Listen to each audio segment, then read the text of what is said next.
Hey guys, quick video for you today. Just before I get started, sorry about the volume. The audio is probably not that great. I'm driving. It's the only time I have today to shoot a video for you, but an important one. I was on a mastermind call. Well, let me back up. Earlier today, I was on with our one of our top people at the agency. He handles a lot, and he's seemingly getting burnt out, and he's just not himself lately, and you can kind of tell when talking to him. And he's asking about hiring somebody to help him with menial tasks, reporting, email, things like that, which is fine on the surface, but I have a feeling that he is doing a lot of things that he just shouldn't be doing. And when we've tried to help him in the past, or take some things off of his plate in the past, he kind of just, I feel like he has the mentality like, you know, screw it, it's just easier if I do it myself, as opposed to taking the time to kind of walk you through this one time so you can take it off my plate. And I feel like that's a really constraining attitude and mentality, and I don't know how hiring someone else is going to change that. So I was on a mastermind call earlier today that we do every Tuesday. It's a couple of agency owners, and first off, I think I said to them right at the beginning that, you know, thank you guys for just everything that you do, and most of all, I feel like I'm always trying to keep up with these guys.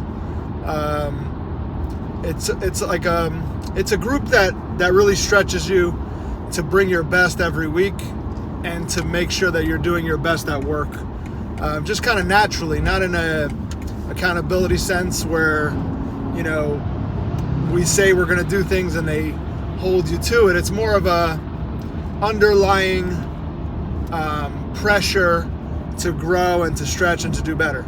But anyway, we're on the call today, and I mentioned this to someone. Well, even before I mentioned it, one of the biggest wins from one of my friends, Kevin. Kevin said that he has all of his people at his agency now, prioritizing their tasks and assessing them by impact to the client. So they're looking at all their tasks for the day, and they're giving it a grade of A, B, or C. And even though they all say that they're working to capacity and they have no extra time for anything else, it turns out after going through this exercise, they use a time management software. I think it's called Open Hour. But anyway, within Open Hour, within their software, they started going through their daily tasks, projects, activities, and work, and labeling it A if it has a direct impact on clients' result, B if it's important work without a direct impact, like learning, researching, things like that, working on systems and processes, all important work, but no direct impact to the client. And then C is things like email, just tasks that are really not lending anything. It's just habitual tasks that we do every day that we probably shouldn't be doing if we wanted to make best use of our unique abilities. So I thought that was awesome, because I was thinking the same exact, and let me back up. When he went through that exercise with everyone, he found out that they were probably at like 60% capacity of actual A and B tasks of important work, and the rest of the time, about half the time, was spent on these menial tasks that nobody should have been really focusing on. It should have been delegated to a VA or to an assistant or somebody else. So that was so timely for me, because I had just gotten off the call before the mastermind call with our person Kellen, and it just struck a chord, because it's exactly what I find, and I think that we all do this. I'm not pointing fingers at our team member Kellen. I think that we all do this, where we don't think about our tasks beforehand, and we're kind of reactionary throughout the day, tackling whatever just comes our way, handling client requests as fast as they come in, because that's what we think we should be doing, and that's what we think will keep clients happy, is if we respond quickly to their requests and to their emails and communications. But not if it's to the detriment of what actually brings in results and other things that we're focusing on, or he's focusing on, we're all focusing on, that are B and C tasks that really should take a step back, and we should limit those tasks throughout the day so that we can focus on the tasks that are directly impacting our clients' results and the results that we're delivering to clients. And then I'm finding that everyone on the team is probably doing a ton of C tasks, just like my buddy Kevin, that we shouldn't be doing at all. Things like connecting software and reporting software, like new software that we're using for reporting,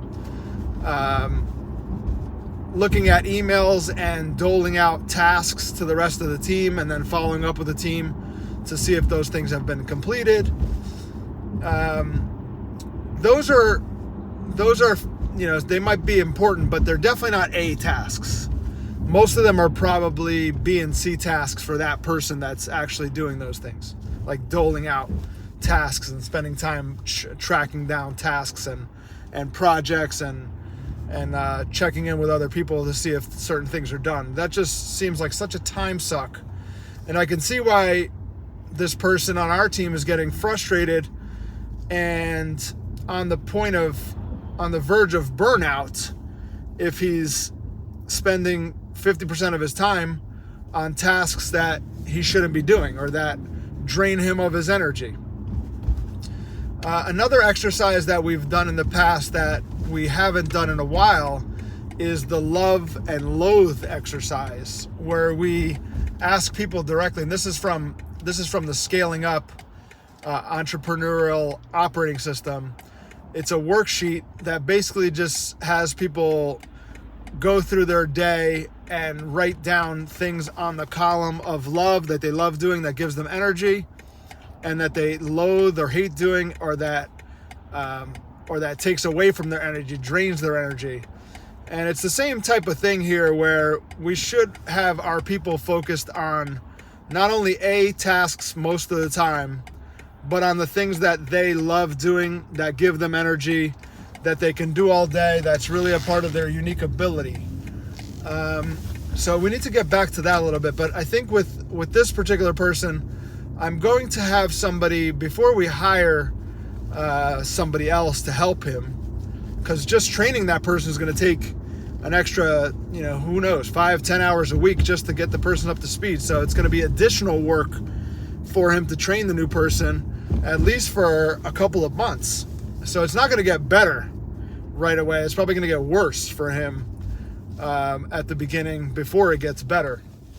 So what I want to do is have one of my top people, she's the head of processes. She's very good at it. She's very good at knowing what people should be focusing their time on. She's very good at it personally with her own time, and limiting her own time in time blocks where, she gets as much done as possible uninterrupted in these time blocks. She's very good at that, very good at time management. So I'm going to have her, whether he likes it or not really, get into his work on a daily basis and help him identify the tasks that are B and C tasks, C tasks first, things that he shouldn't be doing at all, and getting those off his plate as soon as possible. And I'll have her pick them up and do them for him, under the premise that she needs to do this to document his processes and to be able to train the new person so that it doesn't take his time to train the new person when we find that person. So just a long-winded story there about time management and the utilization rate. I guess some companies say utilization rate. The capacity of our people, even though they're probably all seemingly overworked and at capacity, they are probably not. And it's our job as leaders to help them see that, and not in a top-down command and control model where we just tell them what to do, but we need to, in an open book style, work with them to see those tasks, have them come up with the tasks that they will no longer do or spend their time on. Remember, people support what they help create. I hope that was helpful. I know that was the audio is probably a little bit off, the video not great, the lighting. I'm in my car, but I thought I'd shoot that for you because this is the only time I have.